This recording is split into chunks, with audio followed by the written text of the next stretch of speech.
Running a snow business isn't getting any easier, but you don't have to figure it out alone. Join us at Grow Snow from Snowfighters Institute, where you'll learn proven strategies to improve sales, operations, hiring, and profitability from contractors who do it every day. Invest 2 days now to build a stronger, more profitable snow business. Register today at snowfightersinstitute.com. Hope to see you there. Welcome back to another episode of the Snowfighters Institute podcast. My name is Phil Harwood, and I'm your guest today. And I'm joined by Eric Gagnon. Am I saying that the right way, Eric? I've heard it pronounced different ways. Help me out. Yeah, if you Americanize it, it's Gagnon. Yes. If you want to say it, if I was French Canadian, I'd say Gagnon. There you go, Gagnon. Okay, awesome. From G&G Landscape and Development, Inc., up in Maine. Eric, thank you so much for joining me. Hey, thank you for having me. It's nice to be here. Well, you have a really interesting background and story, and just can't wait to share some of that with our listeners. I get such great feedback from people listening to the podcast who just love everyone's really individualized stories and hearing about how they got in the industry and kind of how they're set up with their businesses and maybe some of the challenges that they're facing and things like that. So we're just going to jump right into it. First of all, a lot of people listening have never been to Maine, and the Snowfighters Institute has actually been to Maine several times because Fisher Engineering is up in Rockland, and we've had some really nice peer group and educational events up there for snowfighters. I've got to spend a little bit of time up in Maine, but before I ever went to Maine, I just thought Maine was like lobsters, moose, maybe LL Bean. I mean, so talk to us a little bit about what's Maine like. Yeah, well, you'll see a lot more lobster than you will see moose. But I mean, it's a nice community. I love living in Maine. I think we've just got a little bit different way of life. You know, I just like it. We've got a lot of outdoor activity. You know, so if you're an outdoors person, there's tons to do up here, from beach to hiking to, you know, snowmobiling in the winter, side by side in the summer. I like it. What about the winters? Talk to us about the winters. So winters, we've got a good 5-6 months of winter where, you know, the ground freezes and doesn't thaw until spring. You know, we can get an average snowfall of 6 to 7 feet of snow. So that's a good amount for us. We're running into a lot of mixed precipitation right now. I think we go through cycles where that happens. So it's a challenge. So that's the challenge that I like. I know a lot of people on the East Coast talk about like that. There's this line that kind of moves around, and on the ocean side of the line, it's going to be wet, maybe rain, maybe not a whole lot of accumulation, maybe just a mixed event. But then as soon as you cross over that line to the western side, it's just pure snow, massive dumpage, and people are tracking that line. Do you get those too where you're at, or are you further inland? No, so we are on that line. Okay. So every forecast is, well, this is a tough one to predict because if the storm moves 20 miles off the coast, then you're going to get snow. If it moves 20 miles closer, then we're going to get rain, or we'll get a mix, or the storm will start as snow and end as rain, or start as rain and end as snow. That sounds like a lot of fun.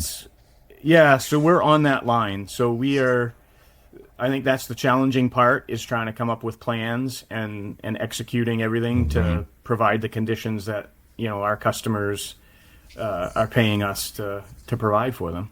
Yeah. Okay. Well, I want to get into your business and how you're set up and what your business model is, and I want to explore all that. But I also want to just hear about your background. Like, I'm always really intrigued about hearing how people kind of got in the industry, maybe what they did before they got involved in the snow business. So talk to us about that. Yeah, so I grew up in a small town called Sabattis. I now live 5 minutes from that town in another small town called Wales. It's 1,400, residents. We're essentially 15 minutes from Lewiston, 45 minutes from Portland. It's probably like an hour to Rockland. So that's where I grew up. I love this space. My parents were, there for us. My mother was a school teacher. My father had a lot of different jobs, but he finally landed at a local countertop factory where he worked from a janitor and ended up being a senior buyer by the time he retired. By the time he passed away. But my parents were great. They were great for us. They were hardworking, nurturing. They have great sense of humor, sarcastic. Which I'm very sarcastic. I can credit them to that. Sure. We didn't have a lot growing up, but we had everything we needed. We knew we were supported and loved, and I think that's the most important thing about it. I went to Catholic school from kindergarten right through high school, and then when I was younger, I wanted to be an excavation guy. I wanted to operate equipment. Okay. As I got into high school, I met a couple electricians and really liked what they did. So when I graduated from high school, I went to Eastern Maine Technical College, which is now Eastern Maine nice. Community College. Okay. And I graduated and got my associate's degree in electrical power technology. So it's kind of weird that growing up, I went from construction to electrical power, and now I've gone electrical power to not construction, but the landscape industry. And you worked as an electrician, correct? Yeah, so I worked for 12 years as an electrician. I worked for a small guy to start off with, just doing some residential stuff. Then I moved to a sign company for a year. And then the last company that I stayed with for 10 years was a commercial company. And essentially I went to work for him, and after 1 year of just being essentially an electrician for him, he put me in charge of running jobs.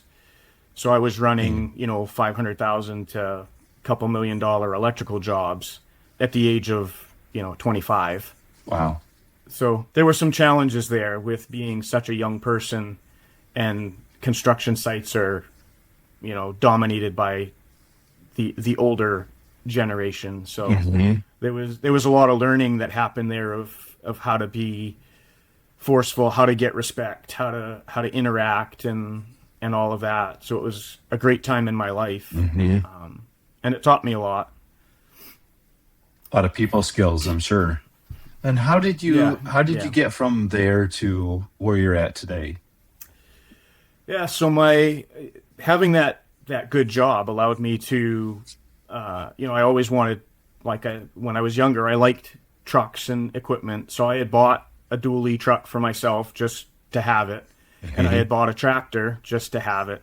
And my younger brother, when he graduated, he decided he wanted to do some landscaping. So during the day, he used my truck and my tractor, and at night I kept the books for him, and that was the birth of G&G Lawn and Landscape at the time, 26, 27 years ago now. And so he operated it. I did books. I worked on weekends a little bit, helped him with some installs, and we did that from 98, 99 all the way to 2004. And in 2004, he got to the point that he got big enough that he needed more help. And I was at a point in my career as an electrician and running jobs that I wasn't. Construction jobs are just hard. Anyone who does commercial construction I think can understand that there's a time crunch. Architects, engineers, everyone has unrealistic expectations. It's very hard to get people to work together. You sometimes feel like the plumber is fighting, the electrician is fighting, the tin knocker is fighting. I just got to a point where I was done with that scene, and I looked at myself, and I didn't like who was looking back at me in the mirror. So it just, in 2004, it all came together, and I moved to G&G full time.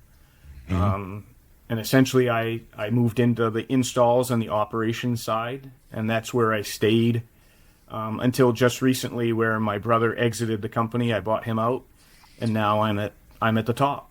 I want to explore that a little bit, but I really that was a critical move for you to make. After all that experience, all that time in the electrical area to jump in with your brother full time. But I give you a lot of credit there because like you said something really important there. You know, you looked in the mirror and you didn't like the person that was looking back at you, or whatever your words were. I thought that was very well said. Yeah. But, you know, I give you a lot of credit for making that move, because a lot of people, that's a critical moment for them and they don't make that move. And then they just spend the rest of their career, you know, really doing something that they don't enjoy doing.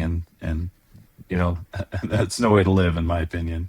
So good for you. No, it's definitely a leap of faith. I mean, it definitely a pay cut when I did it.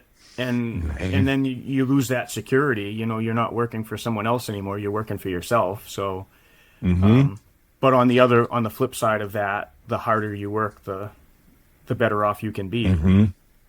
So you jumped in with your brother full time. Yep. I'm assuming the company started to grow, and so it would walk us through kind of how that evolved, and then how did you get to a point where you decided it was time for you to buy him out, and what's he doing now? Yeah. So we're both. Let me give you a little history about us. Is we're both type A's. We're both perfectionists. We're both stubborn to a fault. But we're brothers, which I think family's family. But when you're running a business, I mean, running a business is difficult. So we've always had our difficulties, and you know, I always wanted to go bigger, because I look at it that if I can build a big enough company, this is either one, as I slowly phase myself out, it pays me even though I'm not involved, and that's my retirement. Or I can sell this business.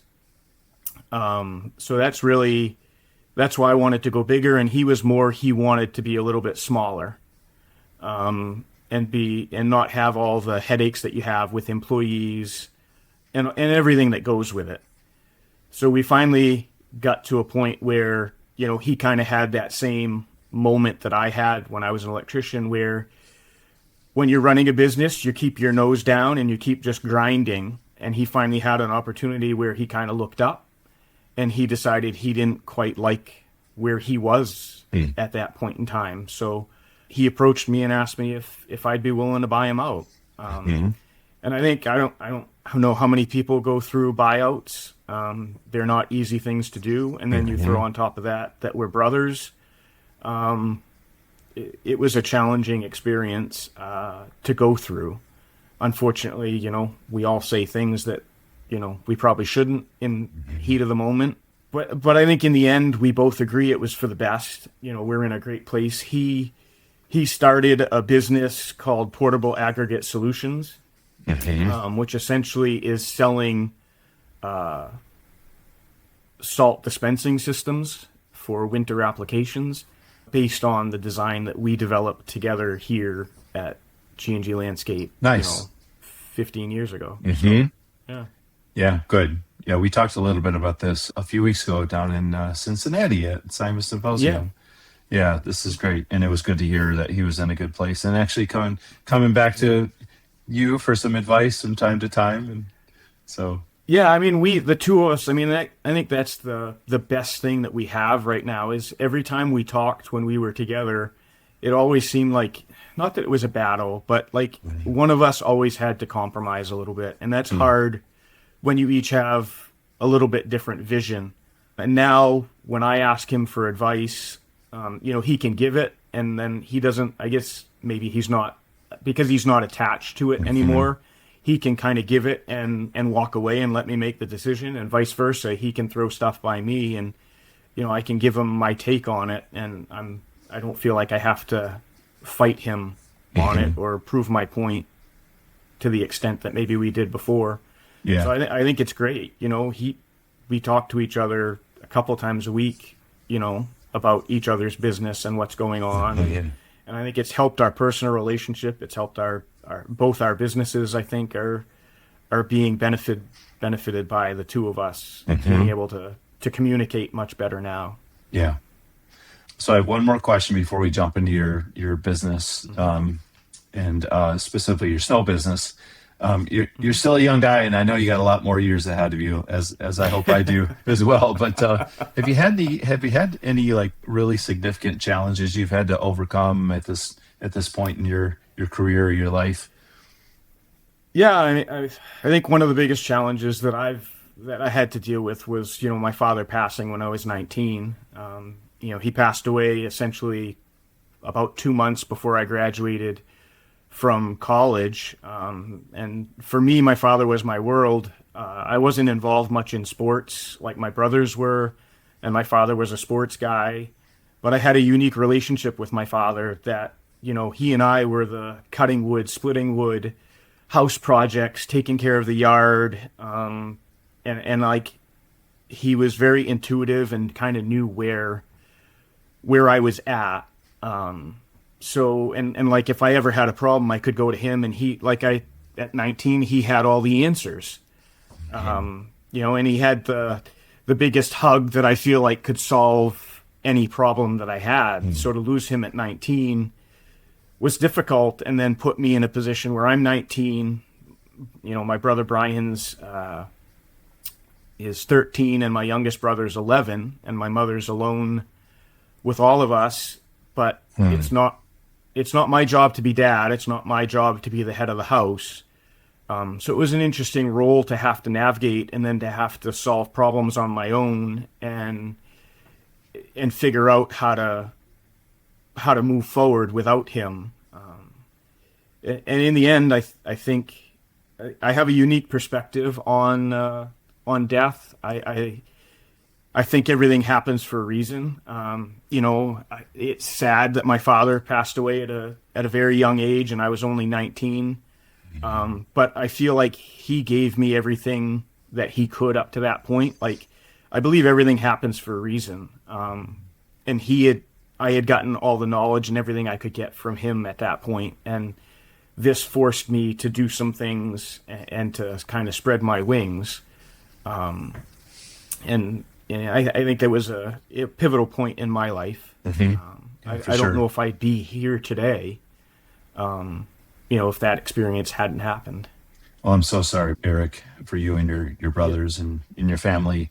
But how does that experience inform you today with your relationships, both personally and at work? Yeah, I think it's important that, tomorrow's never promised. So it's important to say what's on your mind today. Garth Brooks has the song that, if tomorrow never comes, to make sure to say to that person, how much you care about them, how much you love them, what they mean to you. So I think that's important, to not take it any day for granted. And I think that's how that impacted my life, to try and make sure that we're communicating and telling people how we feel. It's so easy to get caught up in the day to day, and not tell people what's on our mind. And I think it's important to do that, personal relationships and in business. If you let things fester, nothing good ever comes of it. So I think it's important to try and have those conversations as quick as possible. Yeah. Well, you're reinforcing something that I'm constantly talking about with people. As you know, in my consulting business, we're talking about succession planning and exiting. And people always think, well, I'll do that later. I'll worry about that later. That's not important today. But you might not wake up tomorrow. And, like, it can happen sooner than you think. So, but it's a tough thing for people to stop and think about. Unfortunately, you had an experience that forced you to deal with it earlier in your life, at a difficult time, but again, informed you in a positive way. Well, thank you for sharing that 100%. with us, Eric. Yeah. So I do want to get into your business here. So we're in the Snowfighters Institute podcast. We're going to talk about snow. And I always start with this question. Do you love snow or do you hate snow? I love snow. Why? I am one of those crazy guys that just loves snow. It excites me when the first snow happens. That first snow, I often stand, if I can be outside, I'll stand in that first snow. I think back to my father. It kind of comes full circle. But then I just get totally excited about it. I love the challenge of the unpredictability of it, of trying to come up with the plans, executing the plan, and then at the end of the storm, as the sun comes up, to see the parking lots bare and melting. I don't know. It's hard to describe. It's an adrenaline high, I guess. For sure. that I get. So not everyone in this company is the same way as I am. I've got a couple that are, but for the most part, a lot of people are in the snow industry and they don't really get that excited about it, but I get excited about it. I have a passion for it. Yeah. Well, I do as well. So, Yeah. so well said. All right. Hopefully everyone else can get on board because that's what it's all about. Tell us about your company. Tell us about G&G. Yeah, so we started off as more of a maintenance company, then we moved to maintenance and installs, and then of course snow comes along with that. We now do fertilizer as well, and we do salt sales. So it's kind of grown over the years. We're residential and commercial properties in the summer, commercial only in the winter. A lot our contract work is 80 to 90% seasonal contracts. We really like that model. It allows us to build our company and get everything in place to provide the quality of service that the end customer is expecting of us. I do have a question. Yeah. Your contract mix being really heavy on seasonals, was that a tough thing to sell, or has the market always been kind of embracing those seasonal contracts? Yeah, so up here in Maine, those seasonal contracts are really the dominant model around. Mm-hmm. I think most businesses want to be able to budget, so they want to fix their costs every month. They don't want that fluctuation. And with the winters we have, you can have one winter that's mild, and the next winter you essentially, unfortunately, get hammered. So the contract the seasonal contract allows them to budget. But it also allows me to build the company that, I know that what I need for equipment, I know what I need for people.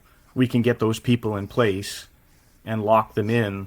And whether the winter is easy or hard, there's just small things. You're either paying a little bit of overtime or you're buying a little bit more material, which is small in the grand scale of if you're on a per push contract and you don't have any snow and you can't bill anything, you've still got that equipment and you're still trying to lock those people in. So I think that's just a very tough business model to have, and kudos to those guys that operate in that setting. We're just fortunate that we're operating in a community that values the seasonal contracts, and we're very good at controlling our costs to make it work for us. Is your standard contract, does it include some kind of a cap or a floor, or is it open-ended? So the only thing we currently cap is salt applications. Okay. So we cap our salt applications at 35. And then it's a fee per application after that. No, it totally makes sense. Because without that, then your cost structure. Yeah, I mean, really salt is your hostile commodity right now. Right, so, for sure. It gives us a little bit of protection, and it gives the client a lot of protection too. What about geographic coverage? Are you working kind of a tight area, or are you spread out? So for snow, we pretty much only go about 20 minutes from our shop here. So Love that. I'm talking to a lot of guys, they're a little bit envious that all my loaders park in my shop heated. All my trucks are at my shop heated, and they take off from this location. I do have some sidewalk equipment that are at the hospitals, but we've got space at each of those locations to keep that sidewalk equipment in. So we're fortunate that we don't store a lot of stuff outside in the winter, which makes operation that much easier. And it allows the mechanics and everyone to put eyes on everything in between storms. It just makes that maintenance that much better. Oh, yeah. Such a luxury. Yeah, so we're fortunate in that we can do that, and we've got enough of a built-up area here that we can keep that radius. But in Lewiston and Auburn, it's really the two cities that we're servicing, and we can do that right from our location here. Yeah, that's awesome. Are you subcontracting at all, either working as a sub or hiring subs, or are you self-performing everything? Yeah, so we probably self-perform about 95%, maybe a touch more than that. We've got a couple subcontractors that we use for sidewalks. I'm kind of envious of those guys who tell me that they can build a team of 50 guys just waiting for a phone call. That doesn't happen up here in Maine. I might be able to get 2 or 3 people sitting on the bench waiting for a phone call. I can't get that large group. So we end up subcontracting sidewalk work. And then if we've got a couple like remote sites that are attached to, like, hospitals have some remote sites outside of Lewiston, Auburn. So we'll subcontract with a contractor in that area to service those properties. Right. But we try to self-perform as much as possible. I feel like the level of service that we want, even if we've got a subcontractor on it, a lot of times we're either visiting the site because we're plowing it and they're shoveling the walks, or if we've got a contractor that's plowing for us, we're going there and we're salting it after so that we can put eyes on the property to monitor it and keep it in the condition that's really that we smart. want. Good model. Great model. Yeah. Talk to us a little bit about selling salt. How is that? Is that like a separate business, separate entity? Like, how does that fit in? Yeah, so it kind of, we got into it by accident. We bought the building that we're in now in Lewiston, and we were keeping our material here, and then a couple other contractors found out about it and said, hey, can we buy some material from you? And we were like, sure. So that kept evolving to where we got more and more contractors buying from us, to the point that, we're trying to sleep because we've got to go plow ourselves, but we're getting people calling to get loaded. Sure. So then you try and set hours, and you come in on a Saturday and you twiddle your thumbs, but the Saturday that you're not here, you get 5 phone calls and you're driving in to load people. So it just got us to start looking at, well, how can we do this? Are we going to hire someone to just sit here and sell salt, or do we develop a system that can do it for us? And there was a system up in Bangor, that's an hour and a half north of us, where they had automated their salt system. So we had conversations with them. They were having a little bit of a difficulty with their design. So my brother Brian and I went to the drawing board and designed our own system. And that system has been running for 7 years now. And essentially we sell salted sand because there's still those contractors up here that are using it. We do have a lot of gravel parking lot that needs to get used on. We sell regular rock salt and then a treated rock salt. And that business year over year just keeps expanding, just because I think, number one, because of the ease of the system that we've got, that anyone can drive up and swipe a credit card and drive away with product. But also that I think it allows the smaller guys to not have to stockpile their own material. It's stored here on our site. We can make sure it stays dry, that it's not getting spilled and leached everywhere, and they don't get stuck with it at the end of the year because, we're the ones storing it. They just come and buy what they want when they need it. So it's kind of, it's a business that's definitely grown as time has gone on, and it's become a big piece of our winter business now. And is that what your brother's selling, those systems? Yeah, so that's exactly what he's doing. And he's taken our original system and in 7 years of operation, we've kind of learned of all of the little things that aren't perfect. So he's taken those things and he's refined everything. Nice. And made that system, an awesome system, to the point that, our software in our system this year is going to be switched over to his new software that he's developed and created for the system, which is a benefit to us selling the salt, but also a benefit to the end user, because that end user now can set up their own account and track what they're pulling from the machine. So, well, I get the impression you're a truck equipment guy. So talk to us a little bit about what are some of your favorite toys? Like, what are you really into? When you look at your fleet, what are you really proud of that you got out there? My loaders. I just love loaders. My Facebook marketplace has loaders on it, and I have to fight the urge all the time to go buy another one. And I don't buy new ones. I like used ones. Okay. less electronics, no emissions. Like what year? What's You a know, good one for you? so I think a lot of what we're running right now is the 2000 to 2008 Okay. years. Okay. We've got everything from, we got a couple IT-28s, Caterpillar, Cat 938, Cat 930. So I like those, and they pair so well. Like, we're Metal Plus diehard company, so we've got Metal Plus that goes on every loader. We've got a couple AMIs. We tried the AMIs out. They're good, but I think for us, streamlining our business, we want to be able to just keep the same parts. So we're just going to stick with the Metal Plus and Sure. keep adding those to the fleet, just to streamline everything. I think if you're using an operable wing plow, you're on the right track.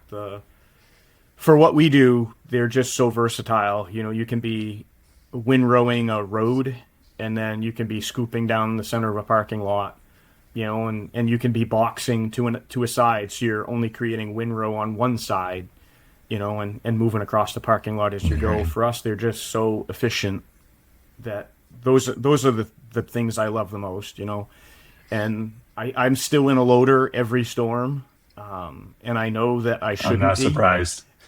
It's just very hard to take. Like, I enjoy doing it, and Sure. I feel like I'm good at it. So it's very hard to step away from that. But I know that in the next couple of years, as the business continues to do what it's doing, I'm eventually going to have to step away from that. It's just going to be a very hard thing to do. Yeah. Well, you bought out your brother. He's in a good place, sounds like, and now the company's yours, and the future is ahead of you. Do you have any thoughts about what the future direction of the business is going to be?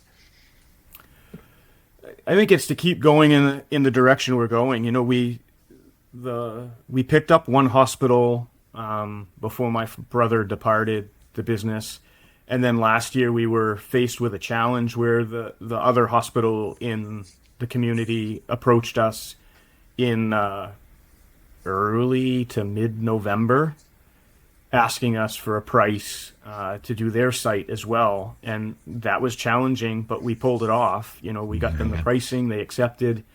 We got the equipment in place. My guys pulled together. The first storm, of course, happened. We didn't have all the equipment we needed, but we pulled equipment from one hospital to help the other, and like it all worked, and it was a challenge. And I think that highlights really what we're good at, that we were able to pull that large site in and perform the way we did. I think our focus is to go after more of that. We're not the cheapest contractor, but we're a level of service contractors. We're providing you insurance. You want your parking lot to be a certain way, and we're going to make sure that that's the way it is once the storm's done, and even during the storm, to try and maintain it so you can get in and out to the way you need to. So I think that's really our focus moving forward, is to continue doing that work. Go after very more well. of that. So Yeah. no, it's great. I love that positioning. I think that's really a great place to be, especially with your background and experience. There's no point in chasing the big market, big huge company, low cost provider, strip out all the costs, go cheap. Like, you don't want to do that. I mean, you've No. created something very unique in your market that's very valuable. So to expand on that totally makes sense. And you're super involved in your community. So I want to shift there, but let's go ahead. I cut you off. Finish that thought. Yeah. No. Well. Yeah. I was just going to say, I think we've kind of been helped with the fact that recently a lot of those large sites were handled by excavation contractors who were just trying to keep their guys busy during the winter. So they weren't necessarily providing the service that maybe the client wanted, but they were able to do it for really cheap because of the way they were going about it. But recently, with technology changes, they're excavating right through the winter. So a lot of those contractors have exited the market, which has now allowed us to come in and say, this is a professional industry. There's better ways to do things than just the way it's been done. And it's helped elevate our industry and make it a more professional by that segment leaving the market, which we've been able to capitalize on, fortunately. Yeah. Well, you just answered one of my questions, because I wanted to ask you about kind of what the state of the industry is looking like from your perspective. What are some of the trends are, and I think that's what you just said is 100% what's happening in our industry. Yeah. The technology, the sophistication, the year-round business model, the level of service type, zero tolerance, ability, expectation, all that stuff requires a level of investment. And I use word sophistication again, like this isn't just something to make a few bucks for my guys in the winter anymore. Like, those days are gone. Those days went away a long time ago, but it's so far from that now. So pairing that with the right customers who are willing to pay for that and understand it is where we want to go. I mentioned your involvement in your community. I don't know if I've ever met someone who's so involved in their community. So can you kind of walk us through some of the things you got going? And how do you find time for all this? Yeah, well, because I'm not very good at a work-life balance, and I don't have a lot of hobbies. I joke that my hobbies are my community involvement. So because I live in a small town, I kind of got roped into being on a planning board quite a few years ago, which then, led to me being elected a selectman in my town about 16 years ago, I believe. So for people who aren't familiar, Selectman is a very small town, so you don't have a council. It's a board of selectmen that operates the town based on what the taxpayers decide at town meeting. So we just carry out the day-to-day business. But I'm chairman of the board of selectmen for the small town of Wales. I'm part of that. I got introduced to the Maine Waste to Energy facility because we're members of that as the town. And now I've become the president of the board of Maine Waste to Energy. So that's a trash to energy facility that, takes your trash, reduces the volume by 90%, pulls all the metal out, cleans the air as it goes back out, produces power for that. And in the end, it means that you're putting 90% less volume into a landfill, but That's you're great. getting the benefit of electricity and out of it. And then also because I'm a selectman, I got involved with the Sabattis Pond Dam Commission. So we've got a local pond in town that's a recreational pond, and the 3 towns that border that pond form this commission that operates the dam on that pond. And we just this was my last 2 years have been busy because Maine Waste Energy went through a tough time, so I ended up having to lead them through a tough period. And then the Sabattis Pond Dam Commission at the same time got a project to essentially do a substantial reconstruction of the dam. And since I'm the treasurer on that, I was heavily involved in, meeting with the contractor, the engineers, the DEP, NOAA from the federal government, and helping to manage that project. That was a little over a $2 million project that went on in our small little towns. But I love doing it. It was a lot of work. Would I want to do it nonstop? No, I'm kind of glad that everything has kind of settled down a little bit. But I feel like giving back to the community is such an important piece. And I've got the knowledge and the ability to do it. So I feel like I feel like I can do it, and I do it. It's a great experience. It brings me enjoyment. Yeah. And I still get some time to drive up north to Greenville, to the place we've got up there, and do a little side-by-siding as much as possible. Sure, right. But that balance is a difficult one. Well, I had a stint on a city planning commission, a city of about 120,000 people in the Detroit metro area called Farmington Hills. I was on the planning commission for a bunch of years, and I learned a ton. But man, it was tough because, working in our industry, you're up at 5 o'clock, you're at the office at 6, and some of those meetings were like midnight, 12:30, 1 o'clock in the morning. People are still like talking about the birds in their backyard and that are going to get It's like, like, do you realize what time it is there? We gotta vote on this to get home. But I learned a ton, so it was really good experience. I'm glad I did it, but man, it takes a lot out of you. Yeah, same as well. I mean, I enjoy doing it. I learn a lot. It gives me the ability to talk to different people in a lot of different sectors of life.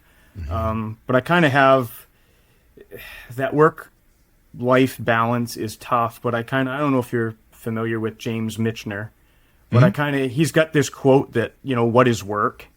And it's, essentially the master in the art of living makes little distinction between his work and his play, his labor and his leisure, his mind and his body, information and his recreation, his love, his religion.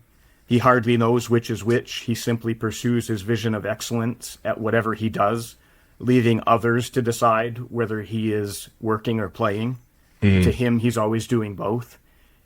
And I have that. That's the frame on the wall behind me here, so I can see it every day as I walk in. I can kind of think that that's why I do it, because to me, yeah, it's work, but it also brings me such enjoyment and such pleasure that I think that's what makes it all right.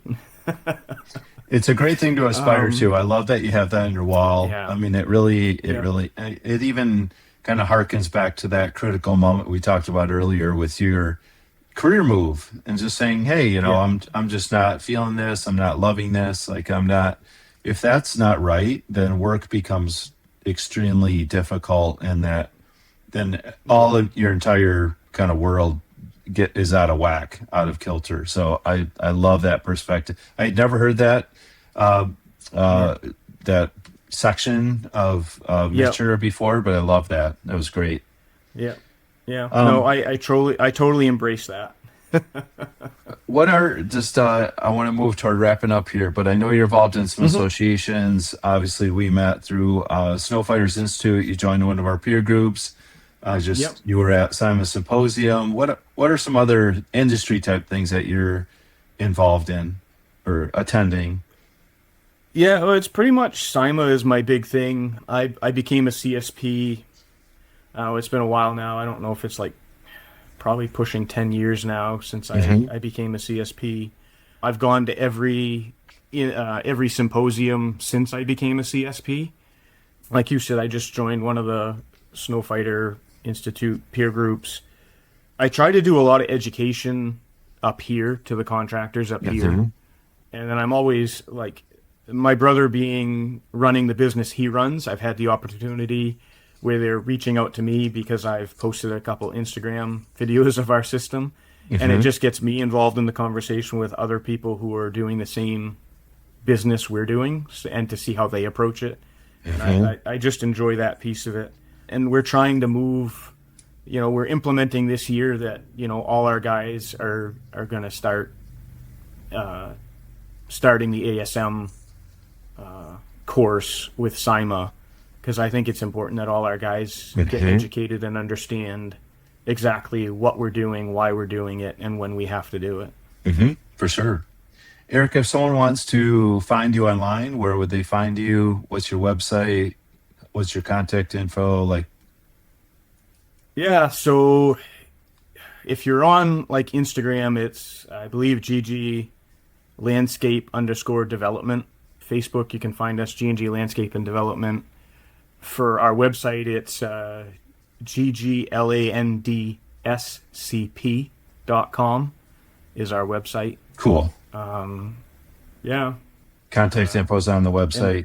You post some good things online too. It's like my email is just Eric at the website. Okay, so cool. Feel free to reach out to me. I love talking snow and like how we're doing things and the industry. We didn't even touch on it. I'm a big hill tip proponent. Technology is huge in what I feel the industry needs to go. So, I love talking about how we can make the industry just better and more professional. Yeah, well, thank you. Thank you for sharing your story with us. We really appreciate it. And we'll see you very soon at one of our meetings. Thank you. And thank you again, Eric. Have a great day. Yeah, thank you. Take care. You too.